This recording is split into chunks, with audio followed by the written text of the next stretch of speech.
दोस्तों, दिल्ली एनसीआर में फ्लैट खरीदारों के सपनों को चकनाचूर करने वाले बिल्डरों पर अब सीबीआई ने कड़ा प्रहार किया है। सुप्रीम कोर्ट के आदेश पर सीबीआई ने 22 बिल्डरों और कुछ अज्ञात बैंक अधिकारियों के खिलाफ 22 एफआईआर दर्ज की है। दिल्ली, नोएडा, ग्रेटर नोएडा, गुरुग्राम और गाजियाबाद में 47 ठिकानों पर छापेमारी कर सीबीआई ने कई अहम डॉक्यूमेंट्स और डिजिटल साक्ष्य जब्त किए। इस घोटाले में अब एनफोर्समेंट डायरेक्टरेट यानी ईडी की भी एंट्री हो सकती है, जिसमें गौतम बुद्ध नगर के बिल्डरों में हड़कंप मच गया है। सुप्रीम कोर्ट की बेंच, जिसमें जस्टिस सूर्यकांत और जस्टिस ए कोटेश्वर सिंह शामिल है, ने इस मामले को गंभीरता से लिया। 1200 से ज्यादा फ्लैट खरीदारों की याचिकाओं के बाद कोर्ट ने सीबीआई को इस बिल्डर बैंक नेक्सस की जांच का आदेश दिया। सीबीआई ने अप्रैल 2025 में 7 प्रारंभिक जांच शुरू की थी, जिसमें से 6 को 3 महीने में पूरा कर लिया गया। इसके बाद कोर्ट ने 22 नियमित केस दर्ज करने के निर्देश दिए। सीबीआई ने 1000 से ज्यादा लोगों से पूछताछ की और 58 प्रोजेक्ट साइट्स का दौरा किया, जिसमें इस फ्रॉड की गहराई सामने आई। सीबीआई ने Supertech limited, Ajnara India limited, JP infrastructure, JP sports international, Jaiprakash associate, Vatika limited, Logix city developers, Shubhkamna buildtech, Rudra buildwell, Earthcon universal infratech, Buland buildtech, Decent buildwell, Saha infratech, dream procon, sequel buildcon, CHD developers, 9x developers, idea builders और मंजू जे Holmes जैसे बिल्डरों के खिलाफ FIR दर्ज की गई है। इनमें से कई बिल्डरों के प्रोजेक्ट में 25,000 से ज्यादा खरीदार पिछले 10 से 12 साल से अपने फ्लैट का इंतजार कर रहे हैं। इस पूरे घोटाले का केंद्र है सबवेंशन स्कीम।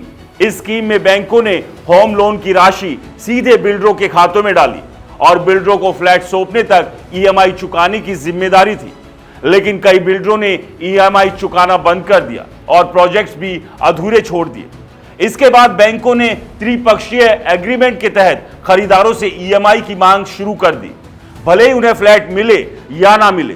इस डबल मार ने हजारों मिडिल क्लास परिवारों को आर्थिक और मानसिक संकट में डाल दिया। सीबीआई की जांच में सामने आए सबूतों से अब इस घोटाले में मनी लॉन्ड्रिंग का एंगल भी उभर रहा है। सूत्रों के मुताबिक ईडी जल्द ही इस मामले में जांच शुरू कर सकती है, खासकर क्योंकि इसमें करोड़ों रुपए के गबन और विदेशी इन्वेस्टमेंट की संभावनाओं की बात सामने आ रही है। दोस्तों, गौतम बुद्ध नगर के बिल्डरों में इस खबर से खलबली मच गई है। प्रतीक जैन, अक्षय जैन और उनकी company red Apple, idea builders और मंजू जे होम्स पर 500 करोड़ रुपए की ठगी का आरोप है। इनके खिलाफ 125 से ज्यादा केस दर्ज है, जो इस घोटाले की भयावहता को दर्शाते हैं। एक्स पर लोगों का गुस्सा फूट रहा है। एक यूजर ने लिखा, 2018 में फ्लैट बुक किया, आज तक पोजीशन नहीं। बिल्डरों ने पैसे लूटे, बैंक ईएमआई मांग रहे हैं, सुप्रीम कोर्ट का शुक्रिया।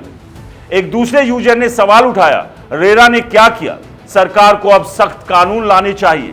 लोग सीबीआई की कार्रवाई को सही दिशा में कदम मान रहे हैं, लेकिन कई का कहना है कि बैंक अधिकारियों पर शिकंजा कसना जरूरी है। सीबीआई की जांच अभी जारी है और कोर्ट इसकी निगरानी कर रहा है। आने वाले हफ्तों में और बड़े खुलासे हो सकते हैं। अगर ईडी भी इस केस में कूदती है तो दोस्तों, बिल्डरों और बैंकों के लिए मुश्किलें और बढ़ सकती है। सवाल यह है, क्या उन हजारों परिवारों को उनका हक मिलेगा जिन्होंने अपने सपनों का घर पाने के लिए जिंदगी भर की कमाई लगा दी थी? दोस्तों, क्या आपके साथ भी किसी बिल्डर ने फ्रॉड किया है? अगर आपके साथ भी ऐसी ही कोई दुख भरी कहानी है तो हमें कमेंट्स कर जरूर बताएं। उसे समाज, सिस्टम और सरकार के सामने लाने की जिम्मेदारी हम निभाएंगे।